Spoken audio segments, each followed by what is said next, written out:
السلام علیکم ناظرین، آپ دیکھتے ہیں ہم ہمیشہ سوشل ایشوز کے حوالے سے بات کرتے ہیں اور ان معاشرے کی بیٹیوں کی آواز آپ لوگوں تک پہنچاتے ہیں جو کافی پریشان ہوتی ہیں۔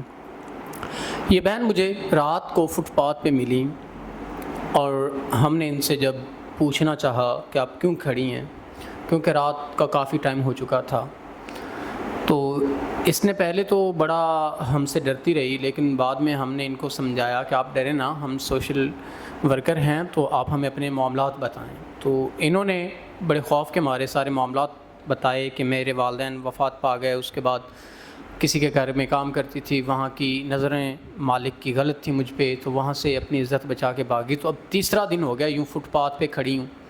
تو آئیے باقی جو معاملات ہیں ان سے جان لیتے ہیں۔ السلام علیکم۔ وعلیکم السلام۔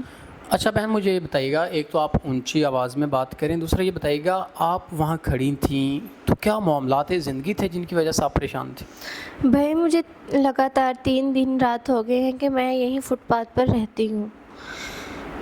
میرے ماں باپ کی وفات ہو چکی ہے اور میرا اس دنیا میں کوئی نہیں ہے۔ یہاں سے بہت سے لوگ گزرے ہیں جنہوں نے میرا جسم نوچنے کی کوشش کی، مگر آپ واحد انسان ہیں جنہوں نے آ کے میرے سر پہ ہاتھ رکھا اور مجھے عزت دی۔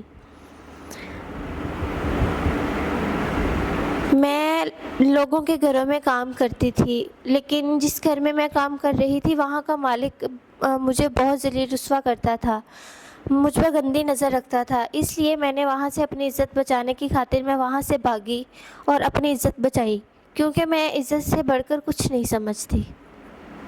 تو اب آپ اپنے معاملات زندگی کو کیسے آگے فیوچر میں چلا پائیں گی؟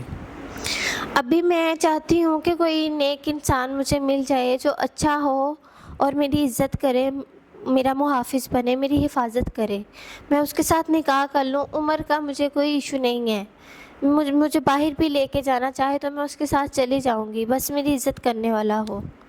ناظرین، اس بہن کی ڈیمانڈ ہے کوئی ایسا انسان جو ان کو عزت، تحفظ اور ان کا محافظ بن سکے، تو یہ ان سے نکاح چاہتی ہیں۔ عمر کا بھی کوئی مسئلہ نہیں، اگر کوئی باہر لے جانا چاہے پھر بھی کوئی مسئلہ نہیں، لیکن یہ عزت چاہتی ہیں۔ بمشکل انہوں نے اپنی عزت بچائی اس ظالم معاشرے سے اور اپنے آپ کو یہ سروائیو کر رہی ہیں۔ یہ ہم کو ملی اور ہم ان کو اپنے آفس لے آئے اور ان سے ہم نے جو بھی معاملات آپ لوگوں تک پہنچا رہے ہیں، تو ہم امید کرتے ہیں کوئی نیک انسان ان کے معاملات کو سمجھتے ہوئے ان سے نکاح کرے گا۔ تو اسی کے ساتھ اپنے میزبان نواب احمد کو دیں اجازت۔ خدا حافظ۔